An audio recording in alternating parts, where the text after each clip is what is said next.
couple ground rules for this presentation. Please do not hold up your phones and try to take pictures of what's on the screen. It won't work. I'm going to have about 400 animations.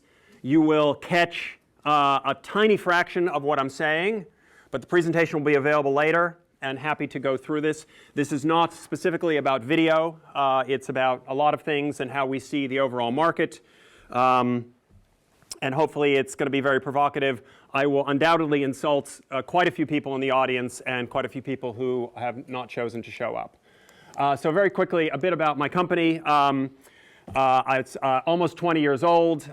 Most of the analysts that you see and hear about, they're held in high regard. They have one or two roles. They're sycophants or stenographers. They're there to say, congratulations on a great quarter, and what would you like us to write down in our next report? They are, sadly, living with a tremendous number of conflicts of interest.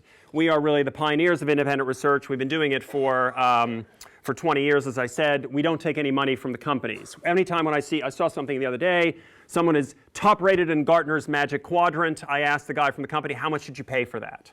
So it's that sort of thing. And as Upton Sinclair said, never expect a man to understand something when his salary depends on not understanding it.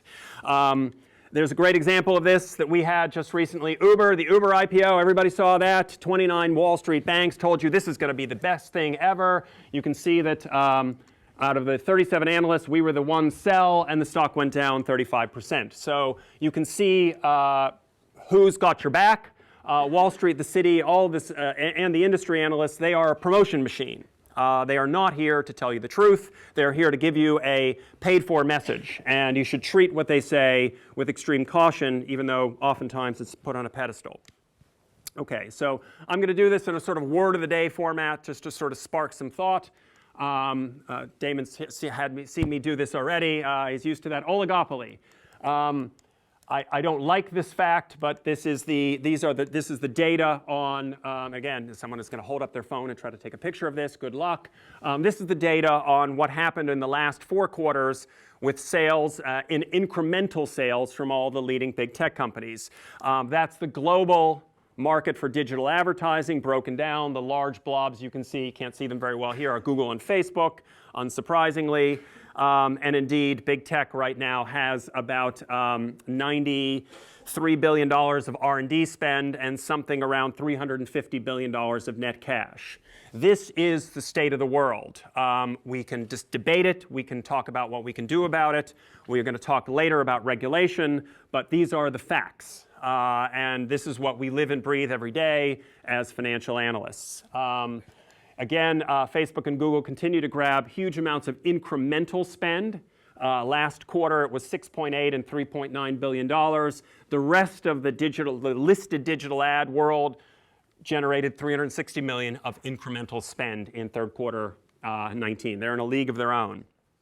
They are outgrowing the challengers, and it dwarfs the scale. And so we can now, this is just the level set of the real data that isn't often presented this way. And indeed, the market's changing and becoming more narrow in some funny ways. It's becoming more peaky. This is some data from Stack Benchmark and from Kenshu. It shows just how concentrated the market was this year, for example, in the States, around Black Friday and Cyber Monday. How you saw huge spikes in CPMs and desire to get inventory in a very narrow time frame. And that's changing the dynamics of the market. It makes it harder and harder to find bargains in inventory, to pre-buy that inventory. The nature of buying in this market is changing from the old school, and I was talking with someone before about, the 3 martini lunch or whatever that was arranged in sort of a private marketplace. Things are changing because of automation and because of how little quality inventory is really available. Now let's talk about one of my favorite words, because it's how people make money in this market, is arbitrage. What we've been pushing for the last 3, 4, 5 years is to help people understand how much the digital ad markets are like or not like the financial markets. This is a simplified model of the financial market with brokers, with market makers, exchanges, and investors, and there's Google's DoubleClick stack. In the financial markets, the market makers post open prices and everybody gets to see them.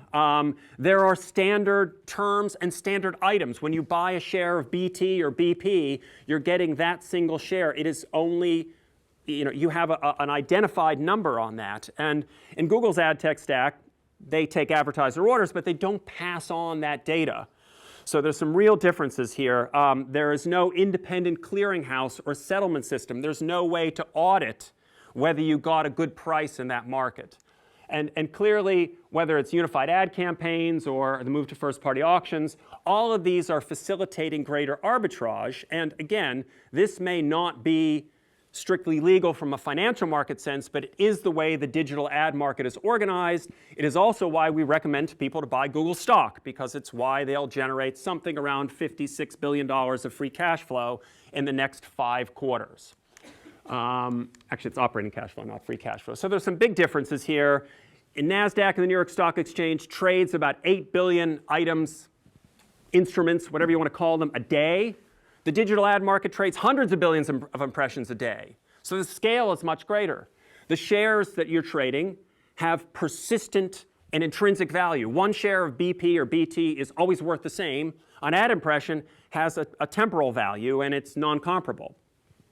And you would never, in the financial markets, allow a broker to own the exchange and be the market maker in its own equity.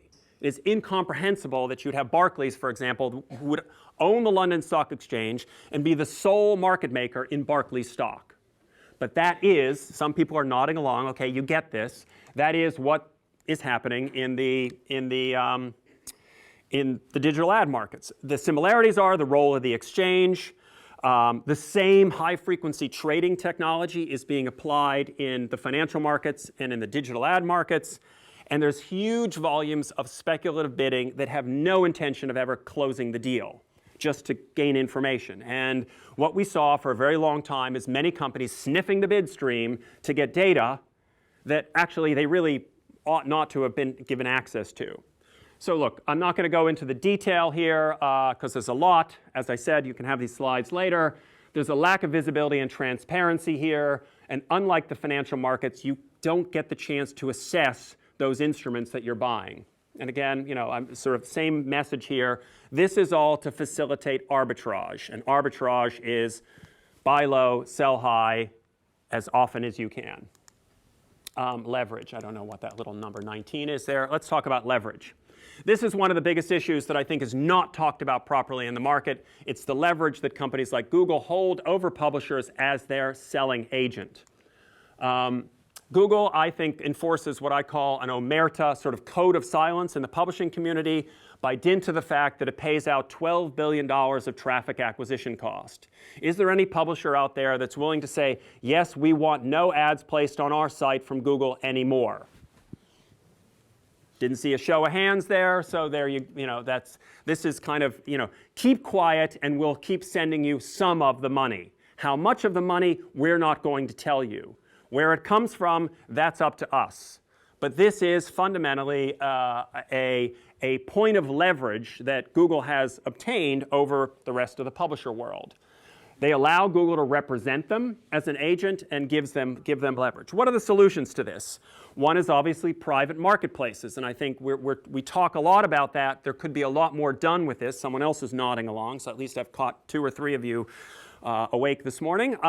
There needs to be more direct marketing between buyers and publishers of inventory, and I'm sure there's others here. And this is something this is one of my first of my 5 big points that I'll make. Get ready for it. Publishers are going to get thrown to the wolves. It's our view that within a year or 2, Google will spin out the network business. It's their lowest growth, lowest margin business. It's where they have all the surface area tension with all these pesky publishers who constantly complain about them. And guess what? The publishers will all still let Google crawl their websites because they want to be discovered in search. So if Google spins out the network business, the entire publishing world needs to find out who is going to represent them as their agent. So that's one idea I want to put out there with you because I'll amplify that in the context of regulation. And look, I'm not going to go into the detail here, but we've had We do see risk of an impending slowdown in the digital ad market. There is more scrutiny of what spend is happening right now. It's probably being artificially inflated in the US, for example, in 2020 because of the election cycle. That's certainly going to hit the TV ad market in 2021, which is in secular decline but masked by the political ad spend. We can go through the detail of what's expected by the market and what's realistic to deliver, but this is something you ought to have in the back of your mind. Okay, let's talk about two of the most often bandied about words in the market, which are actually least practiced: transparency and identity. So, there's been a lot of discussion in the last, acres and acres of digital print ink spilled over Google killing off cookies. But this is actually a long set of changes making the garden walls of the walled garden higher. Apple already did this with ITP and has been pursuing that for several years. Firefox and Brave chimed in, and Google will obviate 3P cookies and move to contextual data. Facebook and Amazon already have their own data sets. They're really closing ranks versus the 3P broker world, and this has created a huge kerfuffle in the industry, even though we all saw it coming for quite some time. So let's not talk about how Google has already made moves, for example, with first-priced auctions, to move to more specifically extracting rents, or more specifically cementing its information asymmetry over other bidders. We can debate the details of that. This does not mean, in our view, the cookie is dead. It just means the days of indiscriminately dropping cookies, and if you use Ghostery or any other tool like that, or Brave, dropping hundreds of cookies on every web page willy-nilly and seeing what you get, those days are absolutely coming to an end. And the holders of first-P data, or 1P data, first-party data, whether it's retailers, brands, publishers, etc., still will want to supplement it with third-party data. That data just may not be cookies from websites. So there's a lot to do here after you're finished panicking and throwing your hands up and saying, the chicken little, the sky is falling. And identity is a good example of where transparency is woefully lacking, because most people don't know the ways in which their identity is being tracked, and I'll give you an example of that in the next page. So, beware these sort of wise men bearing gifts, all these wonderful companies that say, we'll take care, don't worry about ID, I know it's pesky, it's difficult, we'll take care of that for you. We are moving to some form of browser ID. I think that will be in the market. We will have some contextual targeting. We don't know what else will be out there. And before we talk about moving to a cookieless world, because I don't think that's going to entirely be true, we realize that cookies are not the only food. I tell that to my children all the time. There are other things that you can eat. There are other forms of data that are incredibly valuable that have been undervalued in a world that has just been focused on eating all the cookies.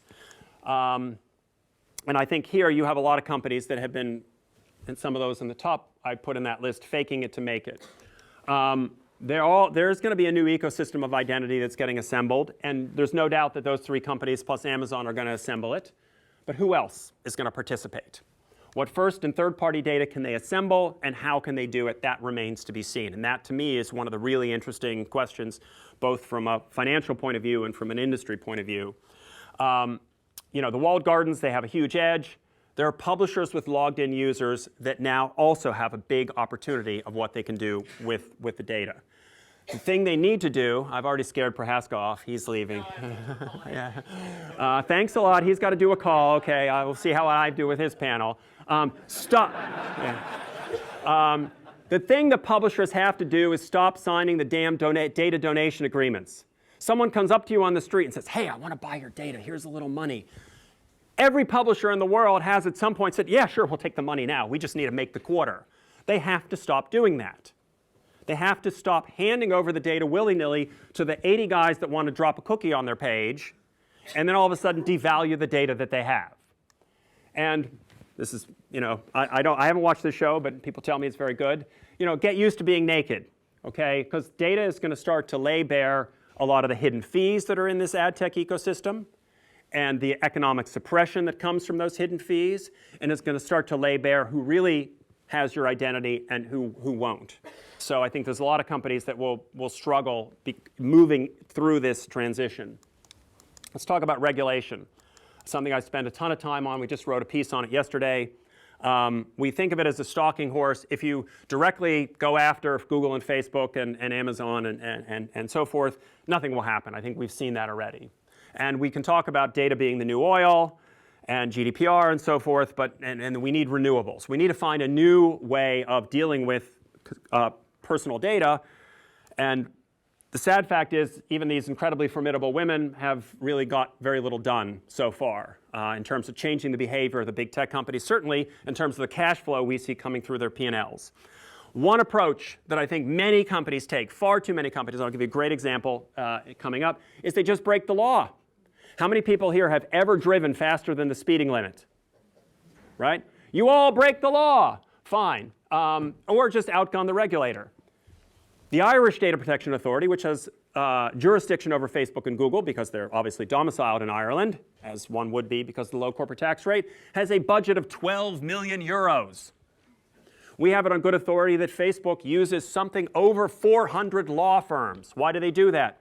For employment law, for contract law, for real estate law, because they take all the best law firms and they put them offside in litigation. Hey, if your Magic Circle law firm is doing a real estate transaction for Facebook, you can't be on the other side of them in a court.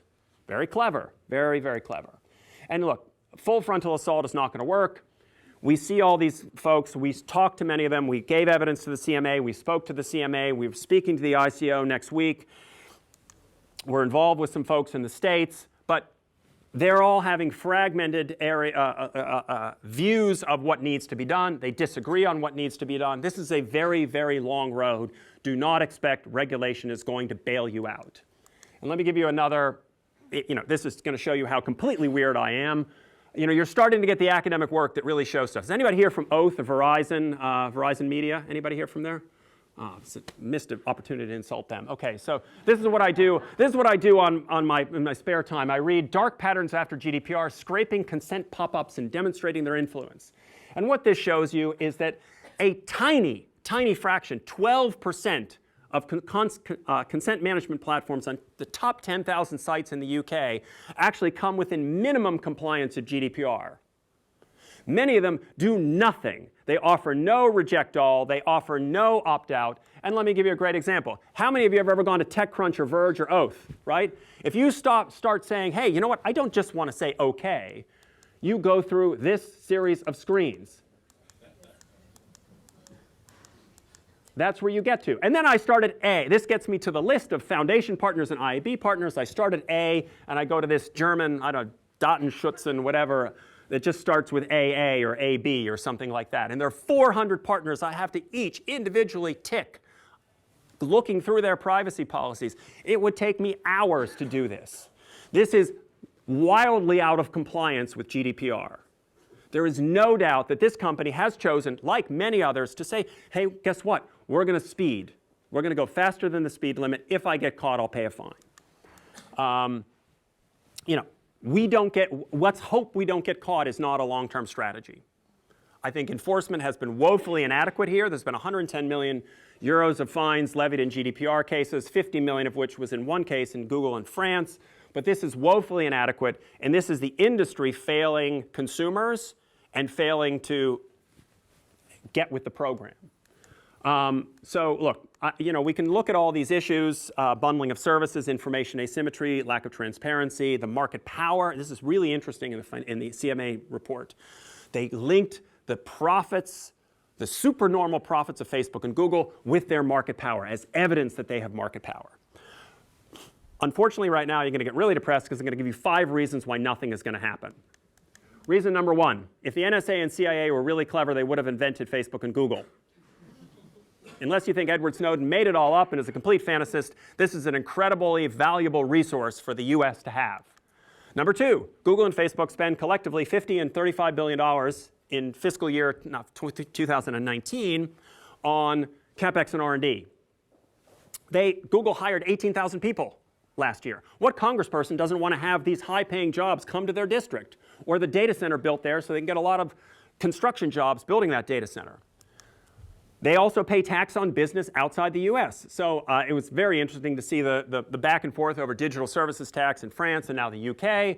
But if a French advertiser places an ad via Google on a French website in French, they potentially could pay tax in the US on the profits that Google makes. So this is a source of revenue. I don't really buy this one, but they're fighting the Chinese in the race to AI. And also, most companies support their best export industries, as that lovely turncoat Mr. Clegg, who now works for Facebook, said. You know, the UK would have given its eye teeth to have its own Facebook here. Those industries have incredibly powerful lobbies. Look at tobacco, energy, pharma, defense, et cetera. So what you end up with is, here's Zuckerberg in Congress, and this is kind of like, I think, like a kabuki theater. Like, okay, Mark, we're going to dress you down in public. Meanwhile, afterwards, we're going to go to a meeting, and you're going to say, here's a list of the 100 people you asked us to put under surveillance. You would like that list, wouldn't you? Oh, sorry, we're not going to do anything. 18 months of opprobrium on Facebook, and what has happened in regulatory terms, a $5 billion parking ticket from the FTC, which they've yet to pay. So big tech regulation, we just wrote a piece yesterday which said there's nothing doing. It's complex, confusing. There's a big gap between data privacy and competition law that needs to be resolved. And the CMA, sadly, is a good example of someone punting it to the politicians who, as you can imagine, won't do anything because they won't understand this. Let's talk about consolidation, insult a few more companies, and finish up with video. Roadkill. That is what most of the ad tech world is right now. Criteo is trading at a distressed valuation, just 2 times EBITDA. There's 2 companies left in the market which have super premium valuations, Trade Desk and Roku. We can talk about those. Lots of other folks are in the fire sale mode. Unruly, I think, was a fire sale. It was sold for less than it was bought. Sysmex, Videology, Ignition One, they all got sold and layoffs at many others. And apologies to the woman who just came back to the UK to work for Taboola, but Taboola and Outbrain merging, sorry, that is I call it it's said here, the chum supply chain. So we now have one bigger bucket of chum at the bottom, the sort of, these secret brain pills billionaires are using, this sort of stuff. I mean, every publisher, you cannot make this up. This is a brilliant piece on Medium, where they follow through the chum supply chain, where it ends up, the sites it ends up, all this crap. Obviously, all these companies are, when your survival is at issue, you do some crazy things. There's bid shading. That's a feature. Bid shading is a feature. That's like saying to your broker, a feature of your services to me is I'm going to hand money to you and tell you to go buy me some stocks. And I'm not going to ask you what the stocks cost. You're just going to tell me I bought a share of something.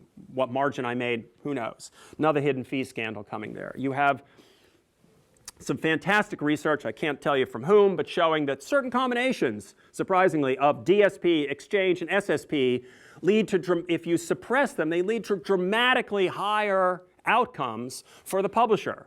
So if we just stop this one person buying our inventory on behalf of someone else who got a higher advertiser quality score, which means they spend a lot of money with us, magically all these other people step in to buy our inventory for higher prices or buy more of our inventory.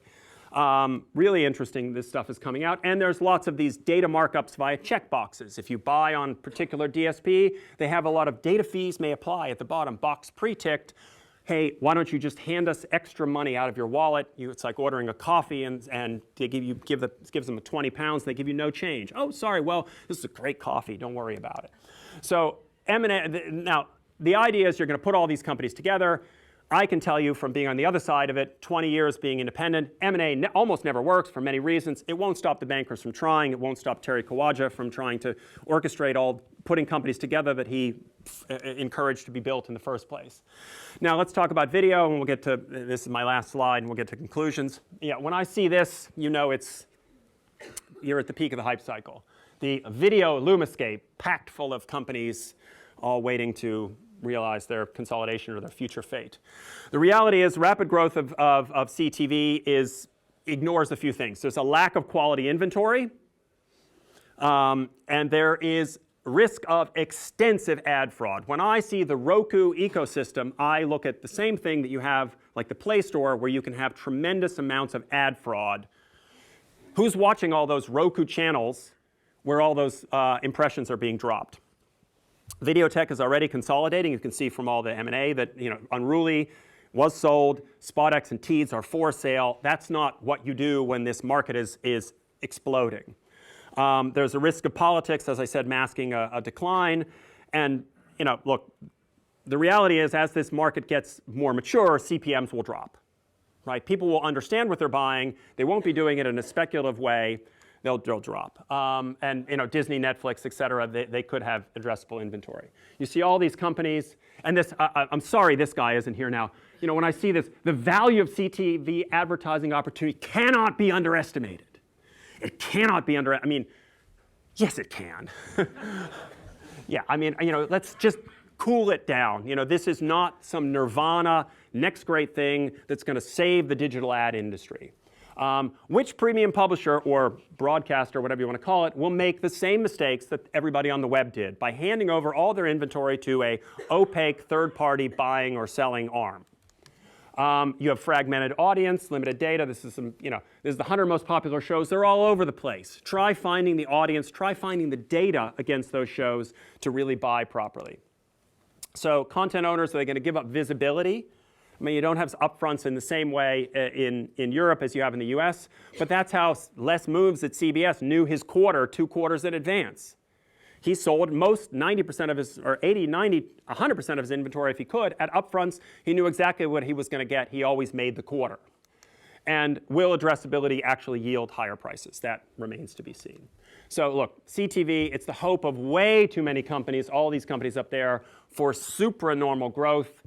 And I can tell you, 25 years of being a tech analyst, that doesn't last. So integrity, that's what we do. No conflicts of interest. We tell it like we see it. The 5 points I want to leave you with. The one, getting thrown to the wolves. Google could spin out the network business and make every publisher try to figure out how they're going to sell their own inventory, not get Google to sell it for them. That's me and Scott Galloway. We did a video a year and a bit ago now where I said big tech won't get broken up, and he had written this big book about breaking up big tech. Here we are a year later. Is big tech getting broken up this year? I don't think so. We have a few other things to deal with. Regulating big tech is very difficult. There's a big divide between data privacy law and competition law, and a massive, massive gap in enforcement that needs to happen. Look, putting a cow and a horse together might be a great idea, but that doesn't really work. Ad tech consolidation, it keeps happening, but with little chance of working. Anytime you put 2 companies together, you realize they have completely different ways of working, cultures and code bases, and rarely do I see M&A where 2 and 2 equals anything less than -1 or -3.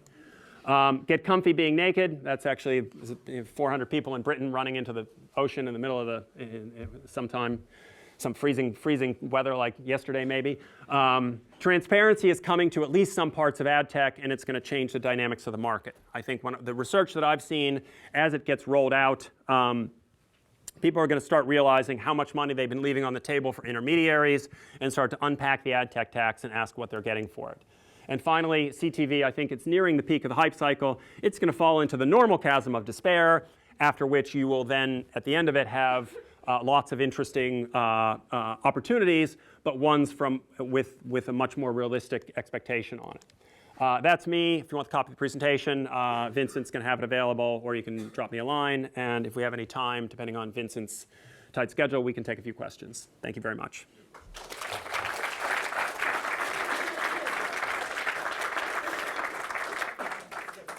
Questions, reactions, some people? Yes?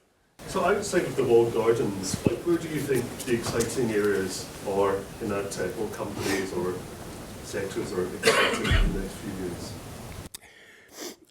Certainly,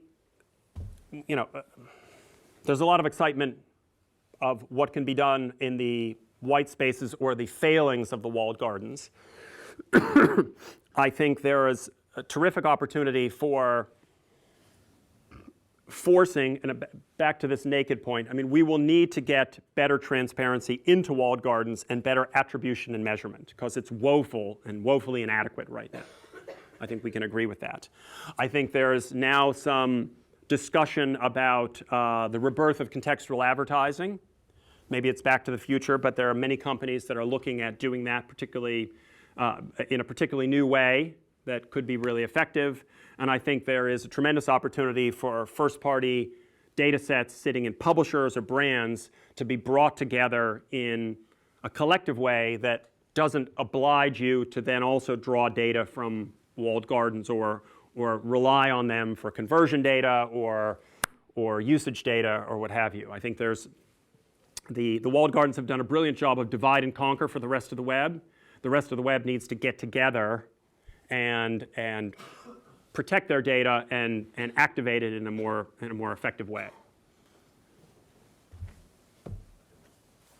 Have stunned silence. Have I depressed everyone with the idea that you're all being watched by the NSA and they won't do anything about Facebook and Google?